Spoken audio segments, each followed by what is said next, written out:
Good morning, guys. Nandito ako ngayon sa restaurant ng pinsan ko, si Jackie Cheng.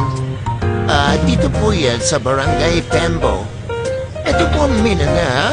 At ngayon, nagpiprepare na po siya ng mga order po. 10 a.m. na kasi rito, madami nang kumakain. Dapat 4 a.m. ang open up, medyo na late lang. Kaya, if you want some young chow na masarap, punta na po dito sa Barangay Pembo. Hindi puro young chow ang pwede pong kainin dito. Meron din pong tapsilog, hot silog at pork silog rito. Salamat sa pagnood.